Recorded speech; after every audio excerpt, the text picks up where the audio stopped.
कल्याणकारिकं प्रदानां सर्वधर्माणां जयनं जयतु शासनम् आत्मज्ञानं स्वयं ज्ञानं ज्ञानादन्यत् करोति किं परभावस्य कर्तात्मा मोहोऽयं व्यवहार। हमारी चर्चा आत्मा और आत्मानुभूति के विषय पर आज अंतिम पड़ाव पर है।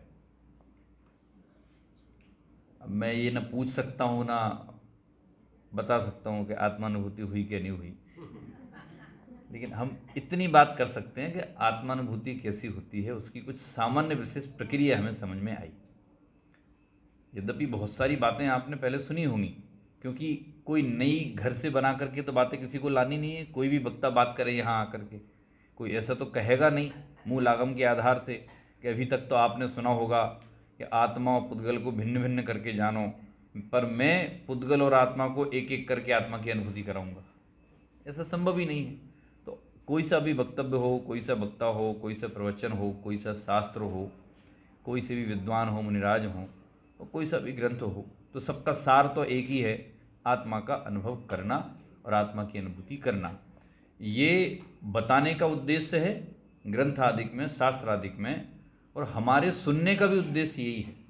यदि हम बिना आत्मानुभव के चर्चा सुन रहे हैं, आत्मानुभव के मतलब आत्मानुभव के लक्ष्य के बिना, तो वो उस चर्चा का बहुत कुछ लाभ नहीं है। क्या वो एक कहावत है ना कि रात भर पीसें और कुत्ते खाएं। सुनी कहावत आपने? नहीं है? अंधे पीसें कुत्ते खाएं। वो अंधे ने वो हाथ की चक्की से पीसता है और वो कुत्ते खा जाते, पता ही नहीं है सब क्या हो रहा है। वो पीसता जाता है, बोले आटा हुआ ही नहीं है। तो उदाहरण के तौर पर लेना, तो कहावत जो याद आ जाए टाइम पे, सोच के नहीं आते वो। ऐसे ही हम बिना आत्मानुभूति के लक्ष्य के हम ये विचार करें मैं बहुत धर्म करता हूँ, मैं सुबह से पूजन कर रहा हूँ, सामायिक करता हूँ, मैं 4 बजे उठ जाता हूँ, मैं साधर्मियों की सेवा कर रहा हूँ, शिविर लगा रहा हूँ, और भी बहुत सारे जो जो उपक्रम इसमें हो सकते हैं, शरीर संबंधी या बाहर सेवा संबंधी, पर उन सब में यदि आत्मानुभूति गायब है तो उनका कोई महत्व ही नहीं है ना। क्या होगा? सामान्य पुण्य बंध हो जाएगा। वो सामान्य पुण्य बंध तो आचार्य उमा स्वामी ने तत्वार्थ सूत्र में जो बताया है, वो तो अन्य मतावलंबियों को भी हो जाता है। वो भी स्वर्ग में चले जाते हैं, वो भी वहाँ जाकर के उन जो वैभव संपत्ति सम्यक दृष्टि को मिले या सम्यक के सन्मुख को मिले, वो उन्हें भी मिल जाती है।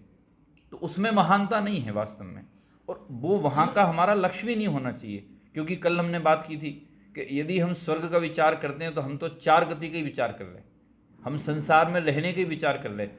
जब विचार और लक्ष्य ही संसार में रहने का है तो मोक्ष की प्राप्ति कैसे होगी?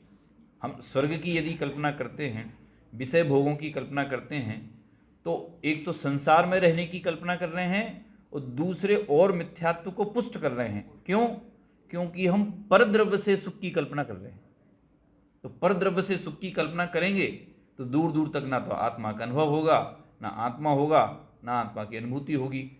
आप ये बात बहुत स्पष्ट समझ लेना कि यहाँ जब बार बार कहा जाता है ना कि ये जीव अज्ञानी हुआ है, अज्ञान के कारण से ऐसा किया है, तुम निश्चय व्यवहार को समझो, जो पर्याय भेद को भी हटाओ, गुण भेद को भी हटाओ, इन सबको हटाना है, अनादिकाल का ये अज्ञान है और अभी हम यहाँ पढ़ रहे हैं। हमें ऐसा लगता है कि ये जीव ने ये किया, ये जीव ने ये किया, तो ऐसा लगता ही पड़ोसी की बात है, ये यहाँ बैठे हुए सब लोगों की बात है, ये मेरे अकेले की बात नहीं है। अब बोले संसार में इतने सारे अनंत जीव ऐसे ही हैं तो एक मैं भी हूँ, तो क्या हो गया? हमें वहाँ भी अपनी ज्ञान की दृष्टि बदलनी होगी। वास्तव में एक एक वाक्य, एक एक गाथा, एक एक श्लोक, एक एक टीका मानव आचार्य ने हमारे लिए ही बोली हो, और जो उस ग्रंथ में कहा गया, क्या जो ग्रंथ में कहा गया, मिथ्यात्व आदि के संबंध में भी बताया गया है, अज्ञान के संबंध में बताया, अविरति में बताया, कसाय में बताया, प्रमाद में बताया, योग में बताया, तो हमें ऐसा लगता है ये तो कोई और दुनिया के लोग होंगे जो शुभ भाव में अपनापन करते होंगे। वो हम नहीं, ये तो लोग जो लोग समझते नहीं होंगे वो अपनापन करते होंगे।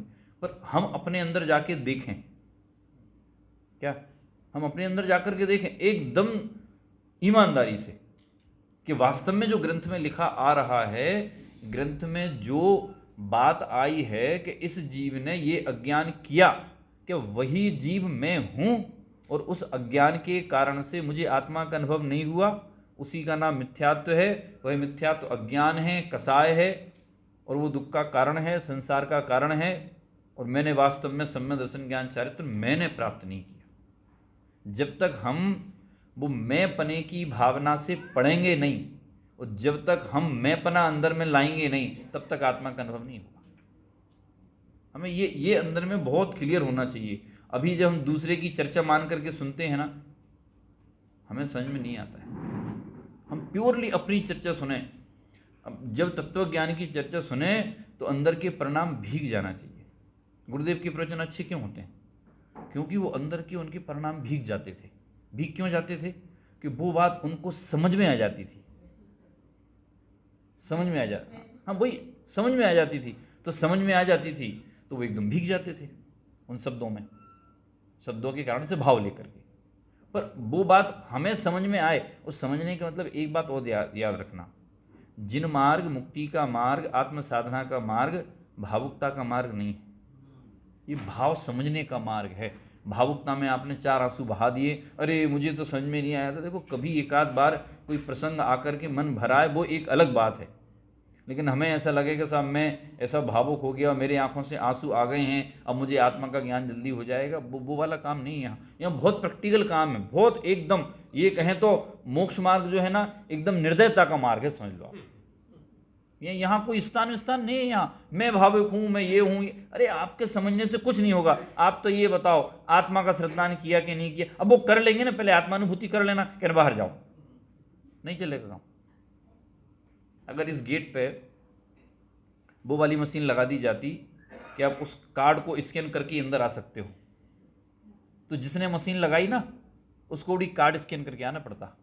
और मशीन से ये बोलता वो कि सुनो, मैंने ही तुम्हें लगवाया है, मुझे नहीं जाने दोगे क्या? नहीं जाने, वो उसे भी कार्ड लगाना पड़ेगा। ऐसे ही कह रहे हैं यहाँ, हम कैसी भी परिस्थिति कुछ भी समझ लें, हमारे समझने से कुछ नहीं होगा। सबसे फर्स्ट बात यह है कि सारा संबोधन मेरे लिए है। यहाँ आकर के वक्ता आपकी आंखों को देख करके कोई उदाहरण देता है, वो उसकी मजबूरी हो सकती है या आपको समझाने का उसका तरीका हो सकता है, पर वास्तव में आचार्यों की वाणी पढ़ करके उसे समझाना और समझना यही है कि आत्मा का अनुभव होगा तो मुझे ही होगा, मिथ्यात्वी मैं हूँ और सारी की सारी बात मेरे लिए आ रही है। तो पर की समझ करके हम जब तक सुनेंगे, जब तक हम समझेंगे, तब तक हमें ये भेद विज्ञान की बात नहीं आना चाहिए।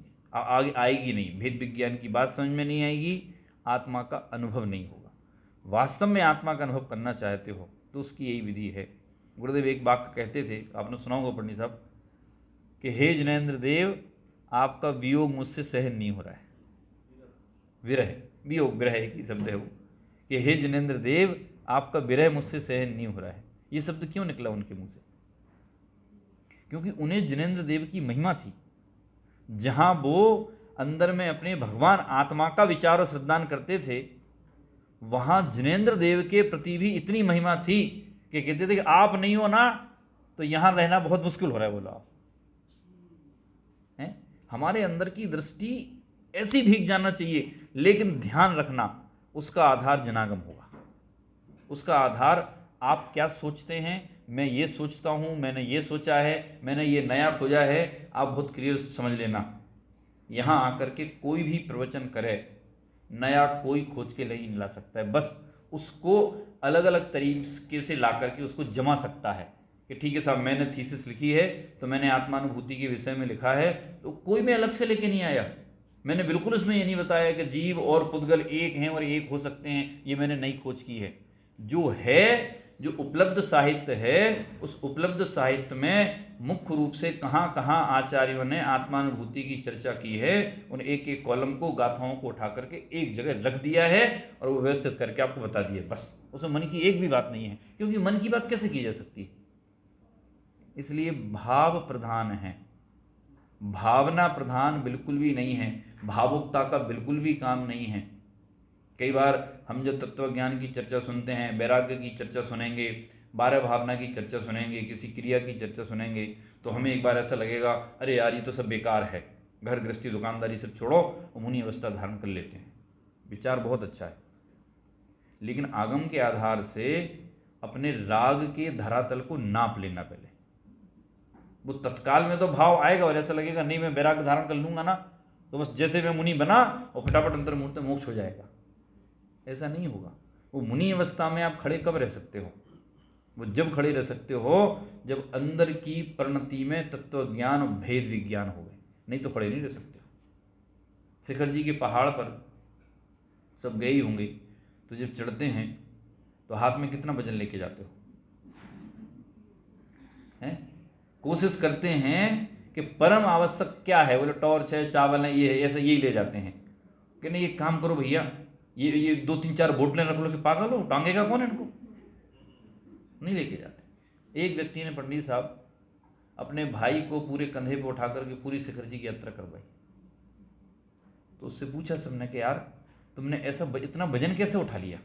तो पता क्या बोला, ये मैंने वजन थोड़ी उठाया, अपने राग को लेकर के यात्रा करवाई है मैंने। वजन तो कौन उठा सकता है? आधा किलो वजन भी ले जाने को तैयार नहीं हो तो दूसरा बोलता है कि ये मेरी टॉर्च भी रख लेना। नहीं भैया अपनी अपनी रखो, हम इतना वजन नहीं उठाएंगे। ये हम जो क्रियाएं कर रहे हैं वो सब अपने राग के कारण कर रहे हैं, दूसरों पर हम दोषारोपण दे देते हैं। वो 12 भावना की पंक्तियां थी ना, वो ज्यों मेले में पंथी जन मिली, क्या है वो ऊपर? नहीं मेले नहीं वो भी नहीं है, वो इसी की पंक्ति है। उसका भाव ये है कि वो पंछी आकर के बैठ जाते हैं और फिर उड़ जाते हैं, यही। ठीक है, आप समझ गए, बस आगे बढ़ते हैं। वो हो सकती है पर वो नहीं है, उसका सार आप समझ लो। सार यही है कि मेले में जैसे पंथीजन मिलते हैं, आते हैं, वृक्ष पर बैठते हैं पक्षी और उड़ जाते हैं, बस इतना ही संयोग है। ये हमारे संयोग हमारे आत्मगुण का सूचक नहीं है। समझ गए ना?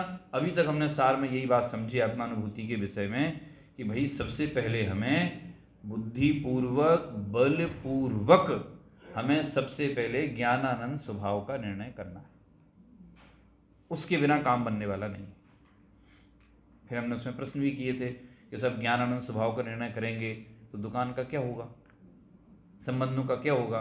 तो दुकान तो और संबंध तो राग से चलते हैं, और राग है तब तो इनका प्रयत्न कर रहे हैं कि राग हटे तो वो चलेंगे, और उनकी चिंता है तो अभी सही बात समझ में आई नहीं है अभी तो।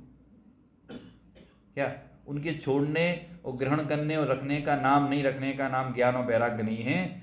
हमारे अंदर वो समझ पैदा हो जाना जिससे आत्मा का अनुभव होता है, विकल्प में हमारे देव शास्त्र गुरु का स्वरूप स्पष्ट होना, ज्ञानानंद स्वरूपी भगवान आत्मा का स्वरूप स्पष्ट होना, वस्तु का स्वभाव स्पष्ट होना, और होना ही नहीं वो हमें सहज स्वीकार होना।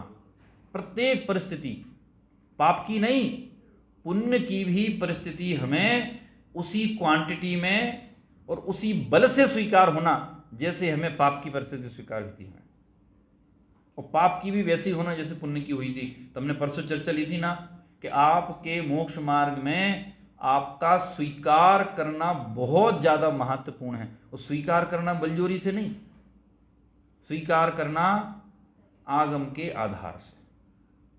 कभी कभी जैसे कोई मुझसे कहे या आपसे कहे कि आपकी थोड़ी सी लंबाई और होती तो मैं क्या जवाब देता हूँ पता आपको?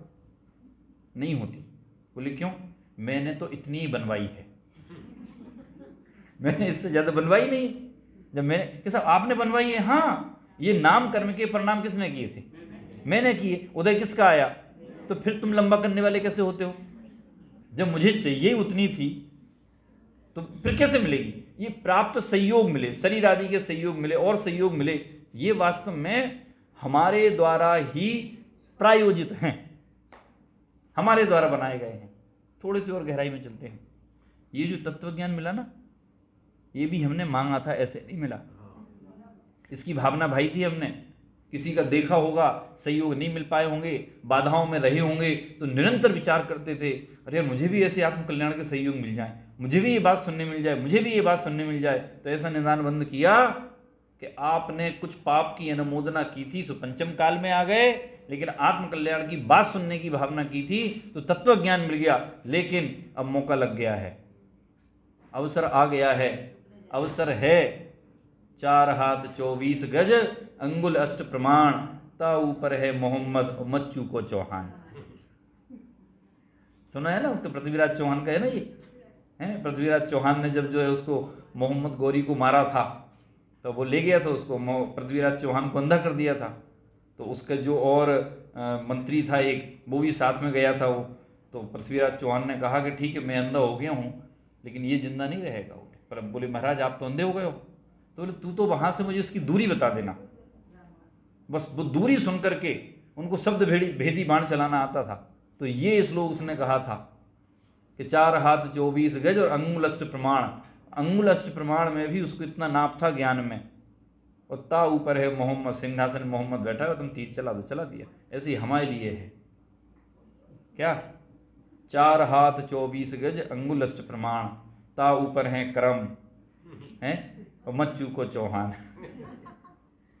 बैठे मतलब उस उदाहरण के माध्यम से। लेकिन ये भी तत्व ज्ञान भी वास्तव में हमने मांगा था, ये फ्री में नहीं मिला, ये धोखे में बिल्कुल भी नहीं मिला। आप समझो कि ये धोखे में मिल गया, मुझे जाना तो कहीं और था, बनना तो देश का प्रधानमंत्री था, लेकिन मुझे जिनवाणी सुनने मिल गई। जिनने प्रधानमंत्री पद मांगा था उन्हें प्रधानमंत्री पद मिला, हमने तत्व ज्ञान मांगा था हमें तत्व ज्ञान मिला, और हमें उसकी महिमा होनी चाहिए। अभी अंकुर जी ने बताया ना अभी ना कि वो चीज़ हमें सहज मिल गई ना, तो हमें महिमा नहीं थी, गुरुदेव को उसकी महिमा थी। क्योंकि उनने किस दुर्लभता से पाया था, क्योंकि उस कुल में उत्पन्न नहीं हुए थे। हमें तो बचपन से ये जो बच्चे आते हैं ये सुनते हैं तो बड़े होकर के कहते हैं हाँ साहब हमने तो ये बात तो बचपन से सुनी है, आत्मा और आत्मानुभव की, इसमें कौन सा नया है। पर वास्तव में वो आत्मा और आत्मानुभव बहुत गंभीर विषय है। गंभीर मतलब घबराने वाला नहीं, गंभीर मतलब गंभीर हो जाने वाला, कि ये मेरी बात आ रही है, मेरे कल्याण की बात आ रही है, मुझे वो वेदन करना है। तो आत्मानुभव की वही विधि के भैया सबसे पहले तुम जो है क्या करो कि सबसे पहले तो विकल्प पूर्वक सबसे पहले तत्व का निर्णय कर लो। सबसे पहला काम ये है कि सब वो ध्यान की, अब थोड़ा प्रकरण आ गया है और आखिरी दिन है, तो मैं क्या करता हूँ कि तर्कस के कुछ जो पेने तीर होते हैं ना, मैं आखिरी दिन के लिए बचा के रखता हूँ।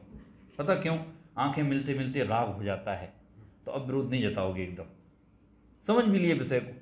अब वो ध्यान की बात आती है कि सब जो ध्यान की कक्षाएं लगती हैं, मुझे यहाँ नहीं पता कौन लगाता है कौन जाता है, मैं कॉमन कथन कर रहा हूँ, इसलिए कोई अपने ऊपर मत लेना। वो ध्यान की कक्षाएं लगाते हैं, ध्यान में बैठते हैं, ऐसे बैठो, लीड की हड्डी सीधी करो और जो है ये पैर पे पैर रखो ये, और फिर आत्मा का अनुभव करो। करवा दूँ, हो जाएगा ईमानदारी से? और नहीं होगा क्या? अच्छा चलो, अगर आप ऐसे पैर पे पैर रखते हुए आंखें बंद करते हो और ये नासिका पर दृष्टि करते हो, और मैं नहीं बैठूं, मैं ऐसे बैठ जाऊं तो मुझे नहीं होगा, और मैं ऐसे भी नहीं बैठ पाऊं पंडित साहब, और मैं लेट जाऊं और तत्व का निर्णय कर लूँ तो समय दर्शन नहीं होगा, तो मुद्रा के अधीन कहाँ रहा? मुझे उस ध्यान म्यान का विरोध नहीं है, मैं तो केवल आपके दिमाग की क्लियरिटी बना रहा हूँ कि आपके दिमाग में ऐसा हो कि साहब वो तो बैठते हैं 3 घंटे और हमें भी ऐसे आधी आंख बंद करके बैठना, उसके बिना में सम्य दर्शन नहीं होगा। तत्व के निर्णय के बिना सम्य दर्शन नहीं होगा, उसके बिना तो हो जाएगा। और हमारी दृष्टि तत्व पर नहीं है। एक्चुअल क्या है, हमारा दिमाग जानते हो किस चीज़ के लिए ट्रेंड है? जहाँ सरलता दिखती है ना, ये वहाँ भागता है। वो सरलता किसमें दिखती है कि जिसमें इसका अभ्यास है, इसमें इसका अभ्यास। हाँ साहब ऐसे तो बैठ जाएंगे, ऐसे तो कर लेंगे, आंख बंद तो कर लेंगे, किसको क्या पता चलना है, और उठ के बोल भी देंगे मुझे पहले हुआ। क्या पता कर लोगे हुआ कि नहीं हुआ उसमें? उससे नहीं होगा। वो तत्व निर्णय करने के लिए किसी एकांत स्थान पर बैठे, किसी मुद्रा विशेष में बैठे नहीं बैठे, उससे बहुत ज़्यादा फर्क नहीं पड़ता है। लेकिन अंदर में तत्व ज्ञान है और वो चल रहा है तो किसी भी अवस्था में चलेगा।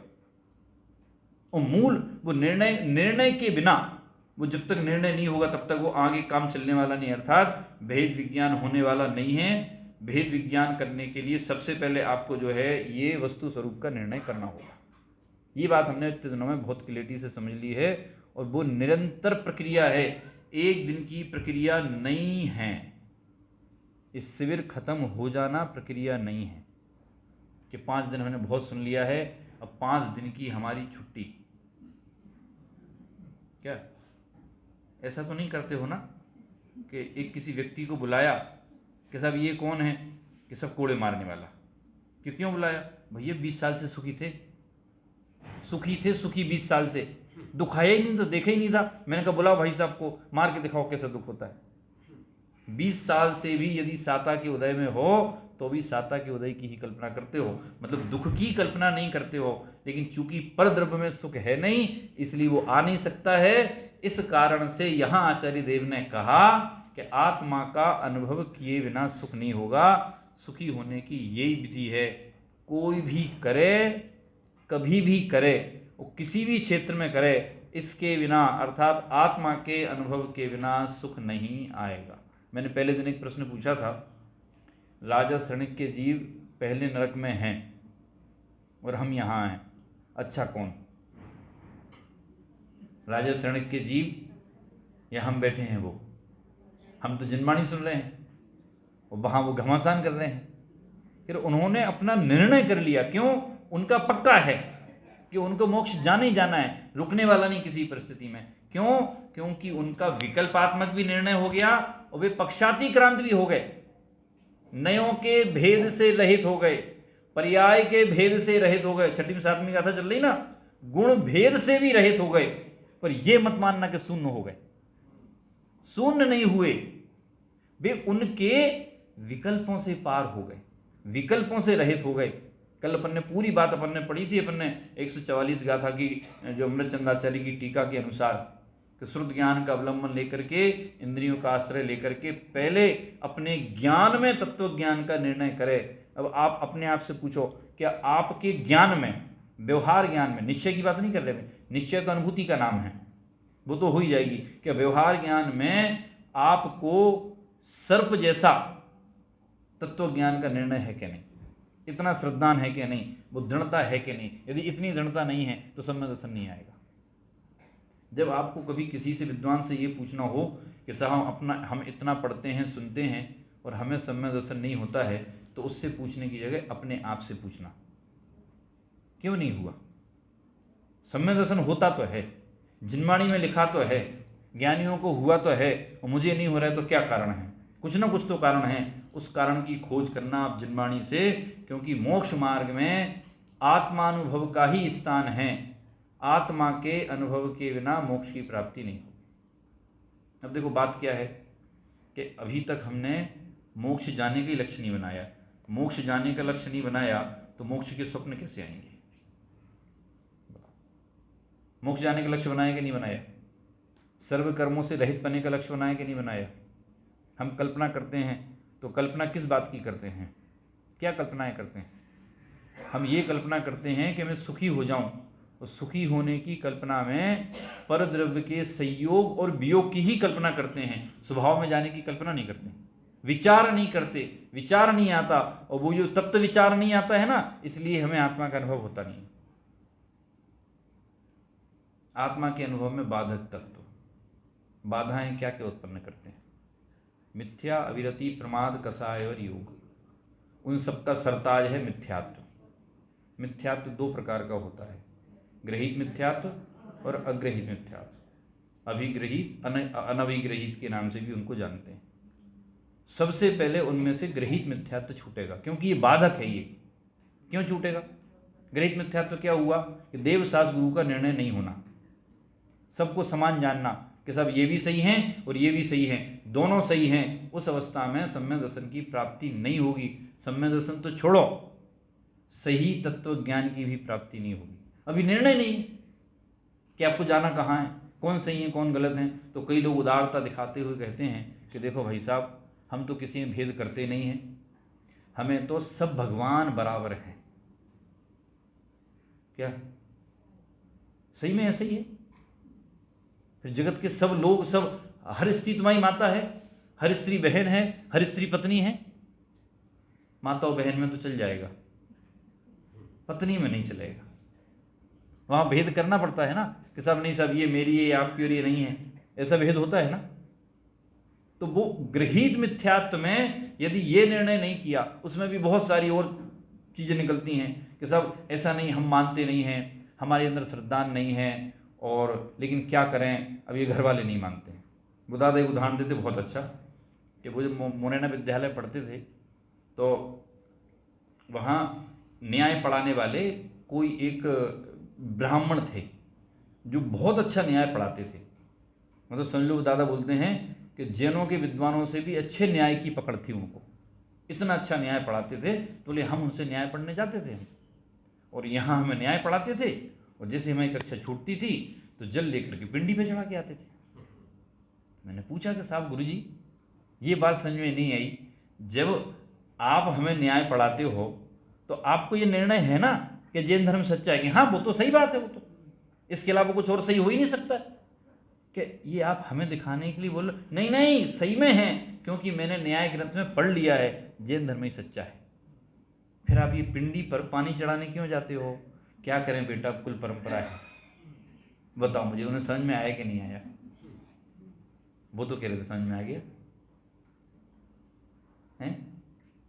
अगर अभी आपके पास में आकर के एक सांप बैठ जाए और कोई आपसे कहे कि आपके पास में सांप, तो क्या कहोगे? 10 मिनट बाद बताना, अभी मैं काम कर रहा हूँ,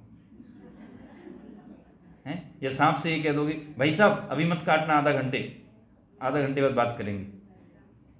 अरे सही तो बहुत दूर की बात है, झूठा ही बोल दे तो भी भाग जाते हैं। फिर महिलाएं तो कॉकरोच से ही भाग जाती हैं, सांप तो बहुत दूर की बात है। कहने का मतलब मेरा ये है, हमें वो सर्प का निर्णय है ना, हम जानते हैं कि ये काट लेगा तो काटने से मर जाएंगे, लेकिन हमें यहाँ ये निर्णय नहीं है कि कुगुरु कुदेव कुशास्त्र को सुगुरु सुदेव सुशास्त्र से वीतरागी शास्त्रों के समान जानना, और अपने आप को फिर उदारवादी बताना। ऐसे आपको मिलेंगे, पग पग पे मिलेंगे, घर घर पे मिलेंगे, जो आपसे ये कहेंगे साहब हम जैसे आपके जैसी संकीर्ण विचारधारा के नहीं हैं, हमारा हृदय बहुत बड़ा है, और इतना बड़ा है वो कहते हैं, मुझे भी मिलते हैं, आपको भी मिलते हैं, हम तो जहाँ जाते हैं उसके भगवान को नमन करते हैं, हमारा हृदय बहुत बड़ा है। तो कोई बहुत पास का हो तो उनसे हम कहते हैं आपका हृदय बड़ा नहीं है, आपके खोपड़े का नारियल सड़ा है। सड़ा क्यों है?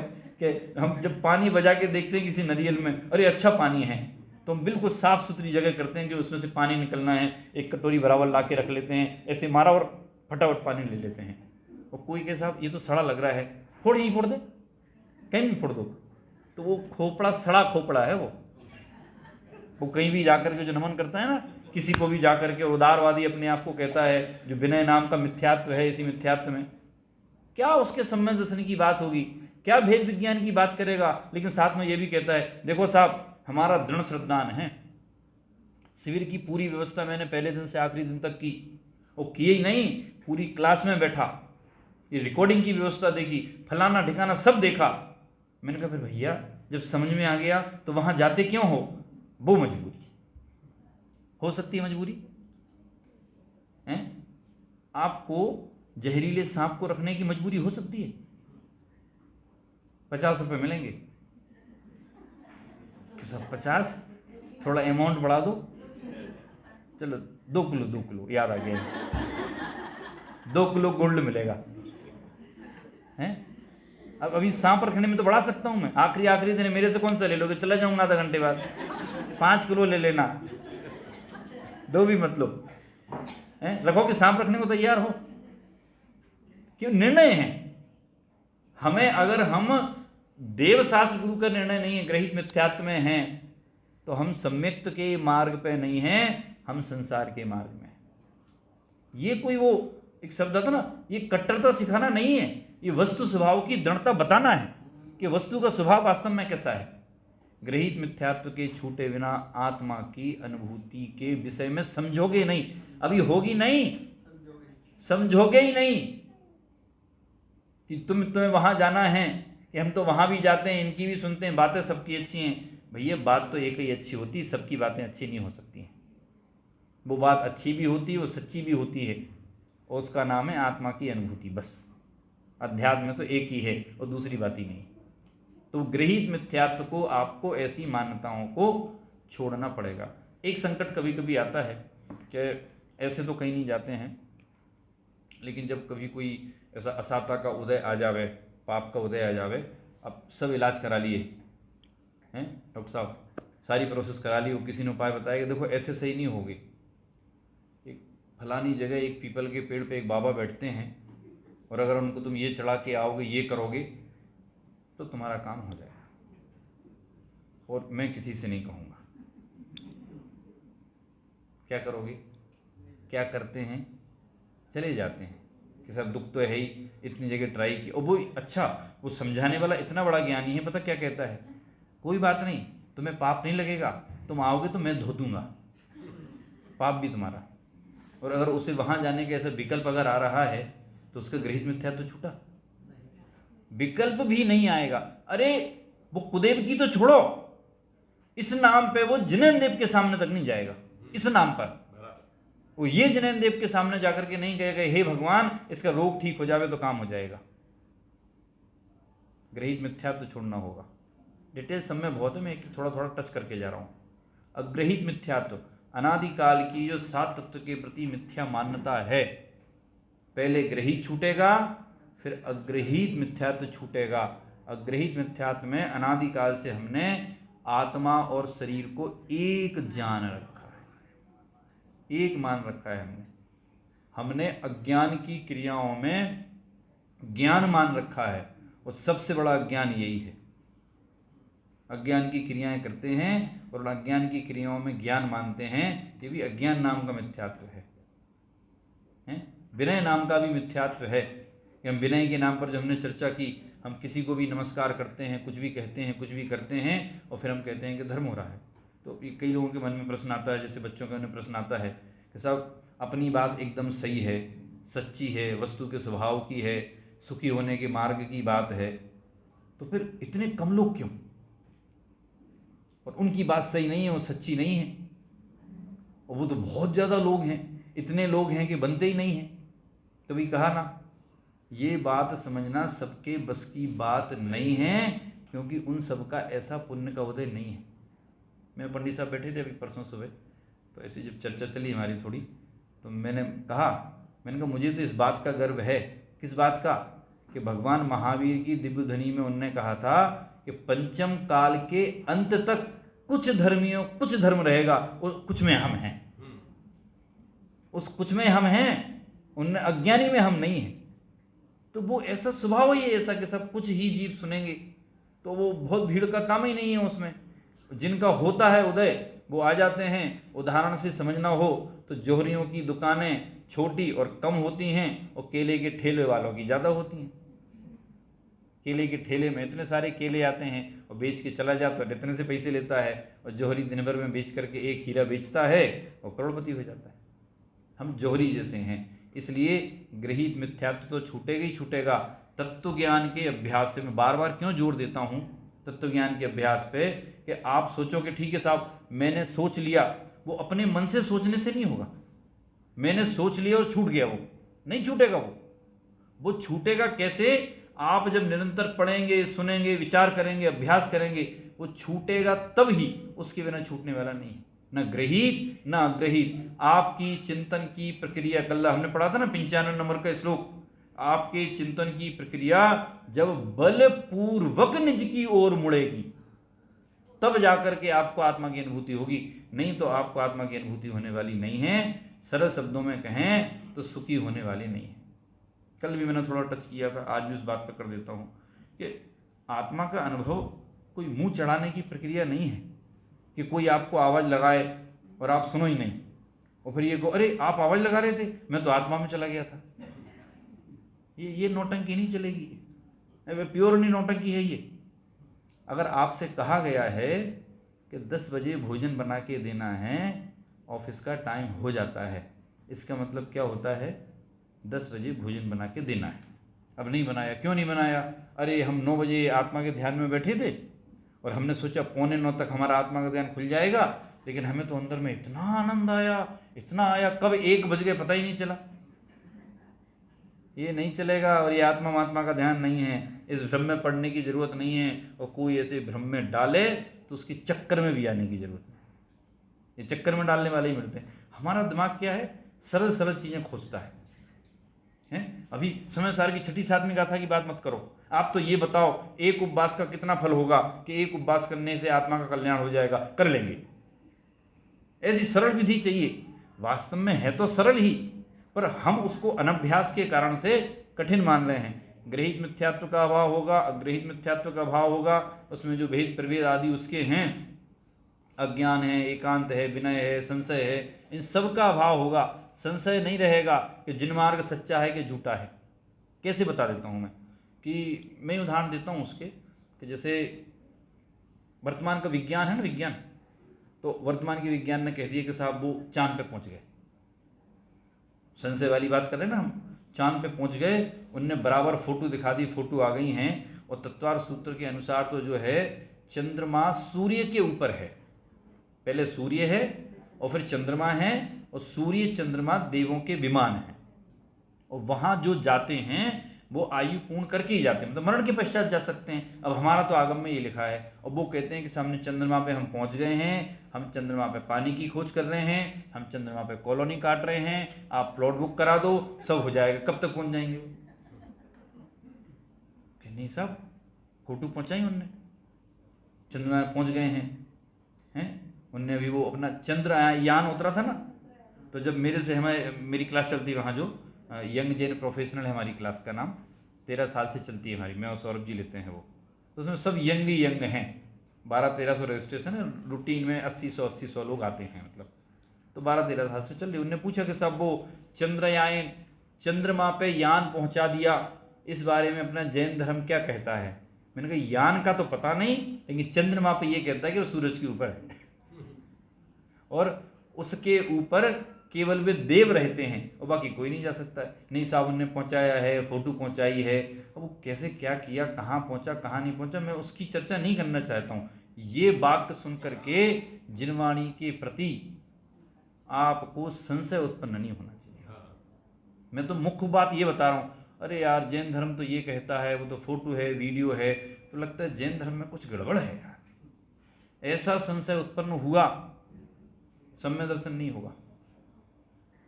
और बताता हूँ कि कल एक अपन ने भाषा विज्ञान की बात की थी ना, कल मैंने बोला था कि मुझे भी गुजराती आ गई है, मैंने भी कुछ शब्द सुनाए थे कल मैंने इनको, हैं। तो वो कोई सी भी भाषा हो, जैसे वातावरण में रह करके आती है ना, ऐसे आत्मकल्याण की भावना उस वातावरण में रह के ही बनेगी आपकी। आपको वो साधर्मियों का संग करना पड़ेगा। आपके आसपास की दिखने वाली चीज़ें, सुबह से मंदिर जाना, बात करना कि भाई तुमने शोध का भोजन बनाया कि नहीं बनाया, तुमने आटा पीसा, ये भी उसकी भाव को प्रेरित करने वाला है। किसको? आप उसी मार्ग पे हो ना, कल मंदिर चलना है, कल स्वाध्याय है, परसों ये समझना है, आज इसकी परीक्षा की तैयारी करनी, तो आपका माइंड सेट फुल टाइम उसी में है। जैसे अपनी वो केवल ज्ञान टीवी कल बताया था ना भाई साहब ने कि केवल ज्ञान टीवी है, तो केवल ज्ञान टीवी पे हमने बहुत सारी चीज़ें बना के डाल दी, हर वर्ग के लिए, बच्चों के लिए डाल दी, बाल बोध, तत्वज्ञान, वितरण विज्ञान, तत्वासु 6 डाला, इन सब की क्लासेस पूरी कोर्स बना के डाल दिया, लाइव क्लास लेके 280 क्लास तो तत्वासूत्र की लेकर डाली है उस पर। हाँ, बाल बोध भाग 1 से लेकर के आखिरी तक पूरी, जैसी लाइव क्लास ले रहे हैं ना, ऐसी पूरी लाइव क्लास ली 2-2.5 साल में, और एक ही क्लास लेकर के डाल दी। क्यों? उद्देश्य यही है कि जैसे भी हो, कोई अगर ढूंढेगा तत्वासूत्र ढूंढेगा तो तत्वासूत्र ये मिलना चाहिए अपना, बालबोध ढूंढेगा तो ये मूल बात ये मिलना चाहिए अपनी ये, तो उसका नाम हमने केवल ज्ञान टीवी रखा। और जब हमने अपनी बिजनेस की कंपनी बनाई तो हमने उसका नाम भी केवल ज्ञान रखा। कल भाई साहब ने बोला था आज जवाब दूँ दे रहा हूँ मैं, केवल ज्ञान क्यों रखा? पर्सनल उद्देश्य ये कि केवल ज्ञान से हमें केवल ज्ञानी की याद आती रहे। और दूसरे पूछते हैं कि सब केवल ज्ञान का अर्थ, तो हम उनसे कहते हैं ओनली नॉलेज और फुल नॉलेज। केवल ज्ञान, केवल और ज्ञान को अलग करो, बीच में काट दो, दोनों को अलग अलग कर दो, तो वो ओनली नॉलेज हो गया बस। और जब उनको जोड़ दो तो फुल नॉलेज हो गया। मतलब इससे ही आपको नॉलेज होगा और इससे ही आपको फुल नॉलेज होगा। तो वो हमें स्मरण के लिए चीज़ें याद आती रहें, क्योंकि भूल जाते हैं। भूल क्यों जाते हैं? क्षोभ कैसे ही स्वभाव है हमारा। तो हमें जो है अपने आसपास के वातावरण, अपना उपयोग इसी प्रकार से प्रति समय डिजाइन करता रहना पड़ेगा, बनाना पड़ेगा, जो हमें आत्मा के अनुभव की याद दिलाए, मिथ्यात्व से दूर हटाए। साता के उदय में जैसे आपको भेद विज्ञान की बात याद रखना है, ऐसे ही आपको पाप के उदय में भी भेद विज्ञान की बात याद रखना है। उस सही परीक्षा तो उस पाप के उदय में ही होती है। और देखो, पाप का उदय तो आते ही आता है, बीमारी है, साता है, असाता आती है, उस समय कोई उपचार बताए, उपाय बताए, और जो हिंसक होवे उस समय आपको निर्णय लेना है आगम के आधार से। और समझाने वाले लोग मिलेंगे, डांटेंगे, चिल्लाएंगे, बोलेंगे, अरे तो क्या हो गया, इतना लेते नहीं हो क्या, ऐसा त्याग कर दिया क्या, तो मर जाओगे तुम। पर अपना निर्णय यदि दृढ़ है तो अपना निर्णय तत्व ज्ञान के अनुसार बिल्कुल निर्णय दृढ़ रहना चाहिए। इसलिए अज्ञान हो, संशय हो, विपरीत हो, विनय हो, एकांत आदि जितने भी मिथ्यात्व हैं, इन सब मिथ्यात्वों का भाव होना चाहिए। किसी प्रकार से हमें जिनेंद्र देव के वचनों में शंका नहीं होनी चाहिए आगम के आधार से। मैं आगम का आधार बार बार लगाता हूँ, इसलिए लगाता हूँ कि आपके हर निर्णय का आधार आगम होगा। मैं समझता हूँ, मैं बोलता हूँ, मैंने सोचा, ये आपका आधार नहीं हो सकता, नहीं होना चाहिए। अब जब यहाँ तक पहुँचे, मिथ्यात्व आदि हट गए, ग्रहित हैं, अग्रहित आदि हट गए हैं, और फिर बाधक कारण में अविरति है, प्रमाद है, कसाय है, योग है, तो अनंत अनुबंधी आदि कसाएँ भी हैं, अविरत के अंदर के परिणाम भी हैं, पर उन सब का राजा एक ही है, मिथ्यात्व। और उल्टी मान्यता का नाम मिथ्यात्व कहलाता है। जीव को अजीब जानना और श्रद्धान करना और ज्ञान करना, और अजीब को जीव जानना, श्रद्धान करना और मानना है, इसका नाम मिथ्यात्व कहलाता है। भोगों में सुख मानना, परद्रव्य को अपना मानना, उसका नाम वो सुख कहलाता है। वो वास्तव में मिथ्यात्व है। उस मिथ्यात्व की मान्यता को छोड़ना कैसे? कि जैसे पत्थर को काटने के लिए टांकी लगाते हैं, वो आती ना, वो क्या बोलते हैं उसको, छेनी। तो छेनी को जैसे पत्थर पे ऐसे रखते हो और कट, तो एक में नहीं टूटता है वो, 1 2 3 ऐसे उसको टांकी लगा देते उसको, और फिर एक पत्थर मारते हैं तो सीधा अलग हो जाता है। ऐसा ही है ये अज्ञान के पत्थर को हमें तत्व ज्ञान की छेनी हथौड़े से तोड़ना होगा। एक टांकी ग्रहित पर, एक अग्रहित पर, एक अज्ञान पर, एक विनय मिथ्यात्व पर, एक एकांत पर, एक संशय पर, ऐसे लगाते लगाते लगाते जैसे ही आपको निर्णय हुआ तो आप अलग, वो अलग। किसमें? ज्ञान में। वैसे तो सब अलग अलग हैं, एक वैसे भी नहीं है, और वो अलग अलग हो जाएंगे और उस मिथ्यात्व का अभाव हो जाएगा। और जब ये स्टेज बनी तो नियम से हमारे जीवन में सहजता का प्रवेश भी होगा। सहजता के प्रवेश के बिना आप कदम आगे नहीं बढ़ा पाएंगे। सहजता का मतलब बाहर की सहजता नहीं है।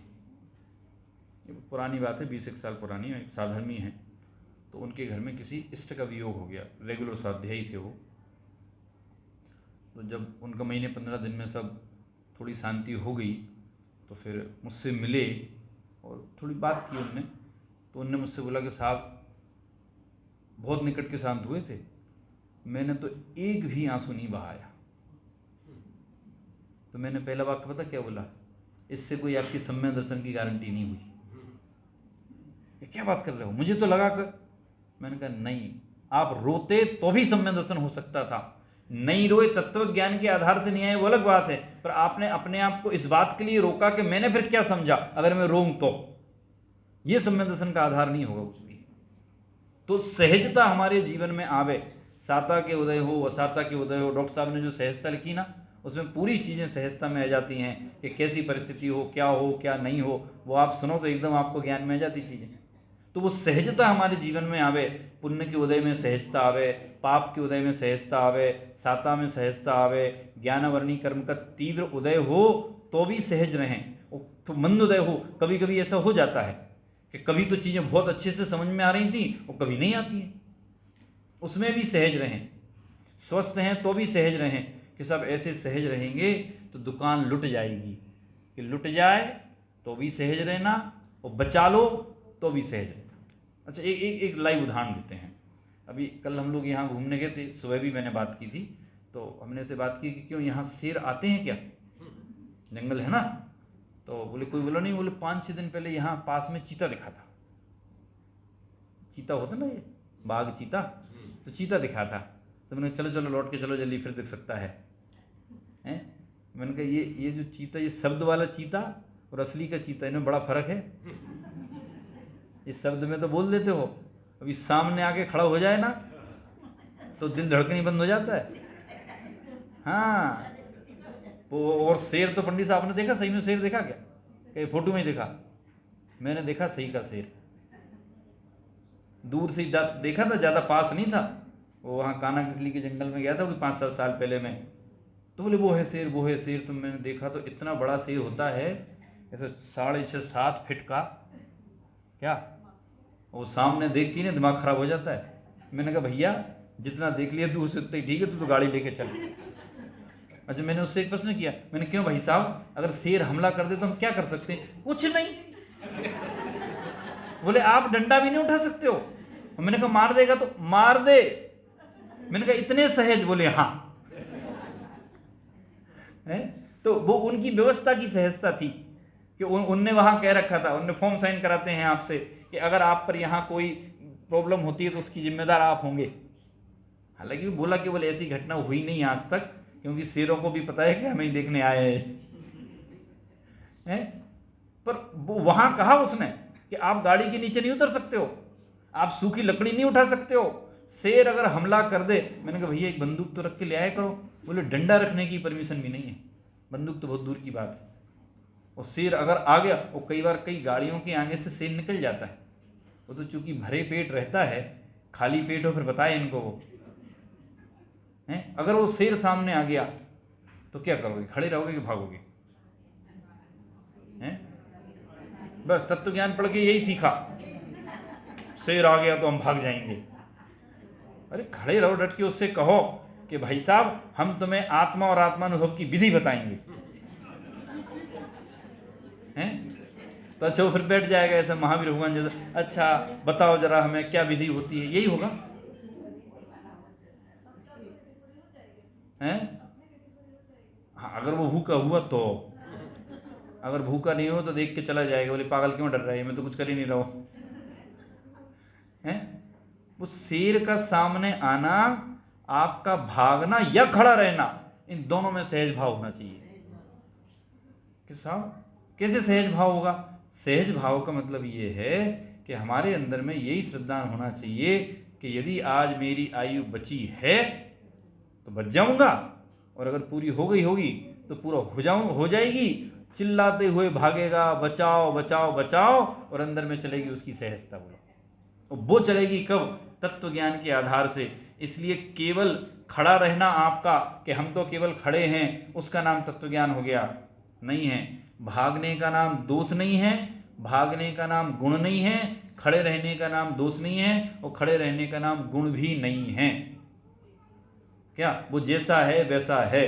तो वो प्रत्येक परिस्थिति हमें सहजता में स्वीकार होना चाहिए। वह सहजता की भूमि पर ही जो है तत्व ज्ञान का, भेद विज्ञान का बीज लगता है।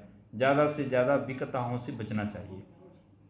ऐसा नहीं है कि आपको संक्लेश परिणाम नहीं आएंगे, क्रोध परिणाम नहीं आएंगे, लोभ परिणाम नहीं आएंगे, भोग परिणाम नहीं आएंगे, लेकिन वे अपनी भूमिका की मर्यादा में होंगे तो सम्यक तो होगा, और भूमिका की मर्यादा को लांघेंगे तो सम्यक दर्शन नहीं होगा।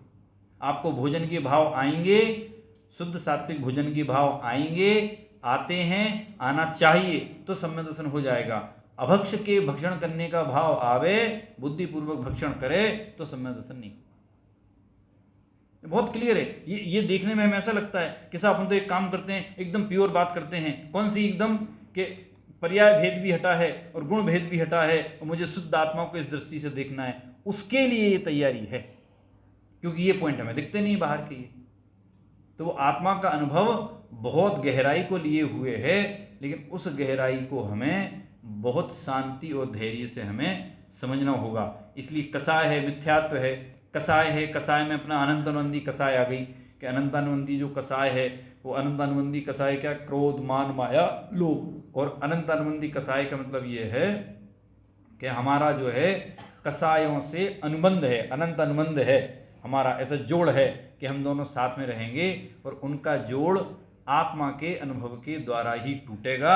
उसके बिना उनका जोड़ टूट नहीं सकता है। और अनंत अनुबंध अर्थात हम अपने आत्मा को नहीं समझ रहे हैं, ये हमें अनंत क्रोध है, अनंत क्रोध है ये हमें अपने प्रति, दूसरे के प्रति नहीं। अगर अनंत क्रोध नहीं होता तो हम समझ लेते ना, नहीं समझ रहे तो अनंत क्रोध अपने प्रति है, और अनंत क्रोध का भुगतान भी मुझे करना पड़ रहा है संसार में रहकर। एक और उसमें सामान्य बात कि व्यवहार की जो क्रोध मान माया लोभ आते हैं ऐसे, तो मोक्षों पे अक्सर आरोप लगता है कि स्वाध्याय करने वाले ज़्यादा क्रोधी होते हैं। और मैं कहता हूँ वो इतने होते नहीं जितने तुम्हें दिखते हैं, चूंकि तुमने दृष्टि ऐसी बनाई ना, इसलिए वो दिखने लगे। क्या अगर कोई चोर आपकी जेब काट के भाग रहा हो और आपको उसको पकड़ सकते हैं, और आपने उसे पकड़ करके अपना पर्स ले लिया वापस, तो आपको सम्यक दर्शन नहीं होगा, हैं कि हो जाएगा? अरे साहब आप तो सब समझते हो, काट लिया तो काट ले जाते थे, भाग जाते थे, आपने क्यों छीना उससे? नहीं छीनना चाहिए था। ऐसी ऐसी छोटी छोटी बातें ये हमारे उपयोग को विचलित भी करती हैं, हमें उनसे भी बचना है और मूल तत्व ज्ञान की बात को भी समझना है, क्योंकि मूल तत्व ज्ञान की बात को नहीं समझा तो काम नहीं बनेगा। ठीक है, तो ये सामान्य बातें ये समझ करके फिर उसके आगे बढ़ते हैं हम कि भाई वो आत्मा का अनुभव प्रत्यक्ष है परोक्ष है। इसमें जो टोडरमल जी साहब ने अपनी रहस्यपूर्ण चिट्ठी में भी उसका थोड़ा डिटेल किया है, हम तो एक लाइन में समझ लेते हैं। आत्मा वेदन की अपेक्षा से तो प्रत्यक्ष ही है, प्रत्यक्ष वेदन उसकी अपेक्षा प्रत्यक्ष है, और मति श्रुत ज्ञान उसमें निमित्त हैं, इसलिए उसको परोक्ष कहा जाता है, लेकिन वो वेदन की अपेक्षा प्रत्यक्ष है। और कैसा प्रत्यक्ष है? केवल ज्ञानी जैसा नहीं, लेकिन जैसा केवल ज्ञानी को अपने स्वभाव के श्रद्धान का आनंद है, ऐसे ही आनंद उस चतुर्थ गुणस्थान वर्ती सम्यक दृष्टि जीव को भी है। वैसा ही आनंद है जैसा श्रद्धान उन्हें है, इसलिए सम्यक दृष्टि जीव को सिद्धों के समान श्रद्धान वाला भी कहते हैं। तो ये जो है सम्यक्त में, हमारे सम्यक दर्शन में बाधक चीज़ें हैं। आर्त ध्यान रौद्र ध्यान भी सम्यक दर्शन में बाधक है।